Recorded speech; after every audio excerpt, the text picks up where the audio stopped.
আগে যেরকম ছিল সাধারণত 450 পেশেন্টের আশেপাশে ছিল।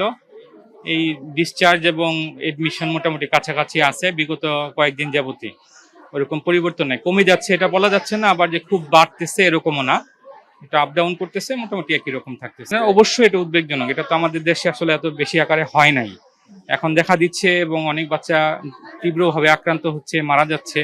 এটা তো খুবই অনাকাঙ্ক্ষিত, এরকম হয় নাই। তো ওইটা ঠিক আছে, কিন্তু হাম বেশিরভাগ ক্ষেত্রে মৃদু হয়। অল্প কিছু বাচ্চার ক্ষেত্রে এটা তীব্রতা বেশি থাকে। আমাদের হচ্ছে আতঙ্কিত না হয়ে, যদি সন্দেহ হয় অবশ্যই আমাদের ডাক্তারের শরণাপন্ন হতে হবে। ডাক্তাররা তখন বলবেন যে কোন বাচ্চা ভর্তি লাগবে, কোন বাচ্চার অক্সিজেন লাগবে, বা অন্য কোনো যদি জটিলতা থাকে তাহলে গিয়ে জটিলতা মানে বাচ্চা খারাপ হচ্ছে, মানে সব বাচ্চা খারাপ হয়ে যাচ্ছে এরকম না। হামের বাচ্চা তো আসলে কাশির মাধ্যমে রোগটা ছড়ায় তো, এবং এটা বাতাসে প্রায় 2 ঘন্টা ভেসে থাকে। তো যেখানে ভিড় থাকে ওইখানে খুব দ্রুত এটা ছড়িয়ে পড়ে আর কি। আর যেখানে মানুষ কম, হয়তো এক এক রুমে একজন দুইজন করে আছে, ওইখানে ছড়ায় কম। এটা স্বাভাবিকভাবেই আর কি এটা হচ্ছে আর কি।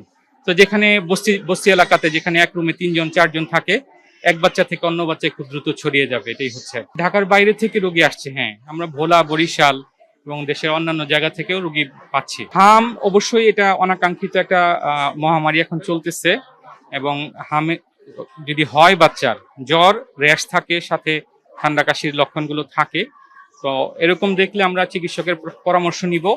নিজের আতঙ্কিত হব না, তবে অবশ্যই সতর্ক থাকতে হবে। হাম সব খারাপ না হলেও আমরা তো খারাপ রোগী পাচ্ছি, তো এটাকে অবহেলা করার কোনো সুযোগ নাই। একটা বড় অংশ কিন্তু টিকা না নেওয়া বাচ্চা বাংলাদেশে একটা গ্রুপ ছিল। তারা হয়তো এতদিন আক্রান্ত হচ্ছিল না, এখন তারা ভালনারেবল গ্রুপটা হঠাৎ করে থ্রেশহোল্ড পার হয়ে যাওয়ার জন্য তারা একসাথে সবাই আক্রান্ত হওয়া শুরু করেছে, সম্ভাবনাটা অনেক বেশি হয়ে গেছে।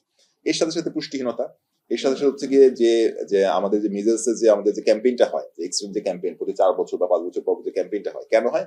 যে বাচ্চাগুলো প্রতি নর্মাল আমাদের ইপিআই স্কেজুলের মাধ্যমে যে বাচ্চাগুলোকে টিকার আওতায় আনতে পারছি না, তারা হয়তো মিসিং হয়ে যাচ্ছে। কিছু বাচ্চা মিসিং ছিল সবসময়। এই মিসিং বাচ্চাগুলোকে আবার একসাথে আমাদের মেইন স্ট্রিমে নিয়ে আসার জন্য আমাদের 4 বছর 5 বছর পর পর একটা হামের টিকাদান ক্যাম্পেইন চলার কথা। তো টিকাদান ক্যাম্পেইনটা যেহেতু মিসিং হয়েছে, লাস্ট যে টিকাদান ক্যাম্পেইনটা হয়নি, এর সাথে ভিটামিন এ ক্যাপসুল একটা একটা ক্যাম্পেইনও চলে। ভিটামিন এ ক্যাপসুলের অভাব থাকলেও ইমিউনিটি গ্যাপ থাকে, ইমিউনিটি কম থাকে বাচ্চাদের। সবগুলি ফ্যাক্টর মিলে আসলে এই প্রাদুর্ভাব কাজ হয়েছে। এটা শুধু একটা ফ্যাক্টর বলবো না, এটা মাল্টিপল ফ্যাক্টর একসাথে, কজালিটিটা একসাথে হয়েছে। সংক্রমণ কমে আসবে এটা কিন্তু আমরা এখন আশা করিনি, বা এখন আশা করছিও না। সংক্রমণটা আজকে কমে আসার কথা ছিল, এটা আমি কখনোই বলবো না। সংক্রমণটা কালকে কমে আসবে সেটাও আমি বলবো না। কেননা একদম সাইন্টিফিক্যালি যদি হিসাব করতে যান, একদম সাইন্টিফিক্যালি হিসাব করছি আমি। 20 তারিখে সারা দেশব্যাপী টিকাদান শুরু হয়েছে। একটা বাচ্চাকে টিকা, যে বাচ্চাটি 20 তারিখে টিকা পেয়েছে, সেই বাচ্চাটি তার শরীরে অ্যান্টিবডি প্রডিউস হতে 3 সপ্তাহ সময় লাগবে। 3 থেকে 4 সপ্তাহ আমরা ধরে নিলাম, 3 সপ্তাহ সময় লাগবে। 3 সপ্তাহ যদি হয়ে নেন, তাহলে যে বাচ্চাটি 20 তারিখে টিকা নিয়েছিল সেই বাচ্চাটির শরীরে আজকে, এই যে 11 তারিখ, আজকে এসে তার বাচ্চাটির শরীরে টিকা মোটামুটি ইমিউনিটিটা তৈরি হয়েছে। এখন এই বাচ্চাটি মোটামুটি হাম থেকে কিছুটা, বেশ কিছু প্রোটেক্টেড। তার মানে এখন যদি সে হাম ভাইরাসে সংক্রমিত হয়ে থাকে, তার মধ্যে হাম ভাইরাসটি হাম তৈরি করতে পারবে না, রাইট? এতদিনে এসে সে কিন্তু জিনিসটা হইলো। তার মানে এখন যে বাচ্চাটি, আরেকটি ব্যাপার আপনাদের বুঝতে হবে, যে বাচ্চাটি আজকে হামে আক্রান্ত হয়ে হাসপাতালে ভর্তি হচ্ছে, বা যে বাচ্চাটিকে আমরা হারাচ্ছি, মারা যাচ্ছে, সেই বাচ্চাটি কিন্তু মিনিমাম 2 থেকে 3 সপ্তাহ আগে হামের ভাইরাসের এক্সপোজার এসেছিল, ঠিক আছে? মিনিমাম 2 থেকে 3 সপ্তাহ আগে। তো সেই হিসাব যদি করেন, তখন কিন্তু টিকাদান কার্যক্রম 20 তারিখের পর পর হতো, মাত্র শুরু হয়েছে টিকাদান কার্যক্রমটা, টিকাদান চলছে। অর্থাৎ টিকাদান শুরু হওয়ার পরেও ইমিউনিটি শুরু হতে আরো 2-3 সপ্তাহ সময় লাগবে।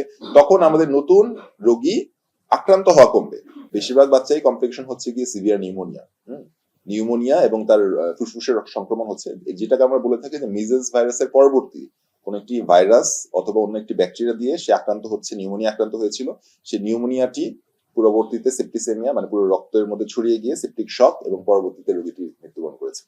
এবং যখন দেখা যাচ্ছে যেহেতু রোগীর রোগ প্রতিরোধ ক্ষমতাটা খুবই কম থাকে, এবং তখন দেখা যাচ্ছে রোগীরা আমাদের কাছে অনেক দেরিতে আসছে। বেশিরভাগ ক্ষেত্রে রোগীগুলো দেখা যাচ্ছে যারা মারা যাচ্ছেন আমাদের কাছে অনেক দেরিতে আসছেন। এবং যারা নাকি আসছে না, তাদেরকে তো দেখা যাচ্ছে যে তাদের যেহেতু রোগ প্রতিরোধ ক্ষমতাটা খুবই দুর্বল থাকে হামের পরবর্তী সময়, এবং তাদের মধ্যে যে ব্যাকটেরিয়া গুলো বা ভাইরাস দিয়ে আক্রান্ত হচ্ছে, তাদের মধ্যে রোগ প্রতিরোধ ক্ষমতা দুর্বল থাকার জন্য আমাদের চিকিৎসাটা তাদের মধ্যে রেসপন্স করছে না, রেসপন্স করে না। দেখা যায় যে আমাদের হয়তো উচ্চমাত্রা অ্যান্টিবায়োটিক বা যেগুলো আছে সেগুলো দিচ্ছি, চিকিৎসা দিচ্ছি, বা তার শরীরে যদি ইমিউনিটির ব্যবস্থাটা একদম প্রায় ধ্বংসপ্রাপ্ত হয়ে যায়, তখন দেখা যায় আমাদের যে চিকিৎসা দিই না কেন, তাদের শরীরে রেসপন্স করে তাদের শরীরে।